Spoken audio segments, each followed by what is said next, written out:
اچھا ڈاکٹر صاحب، یہ جو وائٹامن ڈی اور جو کیلشیم ہے یہ کتنا ضروری ہے انسان کے باڈی کے لیے، اور یا یہ صرف ہم خوراک سے لے سکتے ہیں یا پھر ہم سپلیمنٹ بھی اگر لے لیں تو کوئی ایشوز نہیں ہوں گے؟ جی فضا، بہت امپورٹنٹ کویسچن آپ نے کیا. جہاں ہم آسٹیو آرتھرائٹس اور آسٹیوپروسس کی بات کریں، جس میں ہم نے کہا ہے کہ ہڈیوں کا بھربھرا پن آ جاتا ہے، تو جو بھربھرا پن ہے وہ کسی وجہ سے آتا ہے.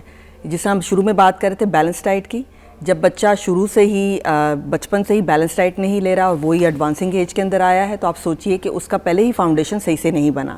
تو اس میں آپ یہ سوچ لیجئے کہ یہ جو other than the balance diet, جس میں پروٹین، فیٹس اور کاربوہائیڈریٹس کا میجر رول ہے، اس میں کچھ منرلز اور وائٹامنس کا بھی رول ہے. اور اس میں سب سے زیادہ آج کل جو کہا جاتا ہے وہ کیلشیم، میگنیشیم اور وائٹامن ڈی ہے.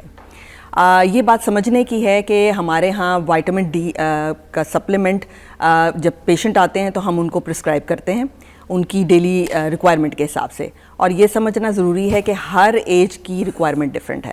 فار ایگزامپل چھوٹے بچوں کی different, adult age, female of child bearing age and old age. تو آپ کو ان کی ایج کے حساب سے ان کو پرسکرائب کرنا ہے، جو کہ سمجھ لیجئے کہ بچوں میں 400 ملی گرام پر ڈے جو ہے، اور ایڈلٹس کے اندر اٹ از 1000 ملی گرام پر ڈے کیلشیم کی ریکوائرمنٹ ہے. اگر ہم وائٹامن ڈی کی بات کرتے ہیں تو یہ ہے 1000 انٹرنیشنل یونٹس ہیں for adults, and like wise اگر اس کو ہاف کر لیں تو بچوں میں ہے. لیکن یہ بات سمجھنے کی یہ ہے کہ یہ ایک ٹائم کھانے کی چیز نہیں ہے. ہمارے ہاں سن کا ایکسپوجر اس طرح نہیں ہوتا جس طرح کے باہر کے ملکوں میں ہوتا ہے جہاں سن بیدنگ وغیرہ لی جاتی ہے. ہمارے ہاں کپڑے وغیرہ بہت ہم ذرا کورڈ رکھتے ہیں. دوسرا یہ ہے کہ 9 مہینے ہمارے ہاں سورج تو ہوتا ہے، لیکن ہم اس طرح گرمیوں میں باہر سورج میں نہیں بیٹھتے.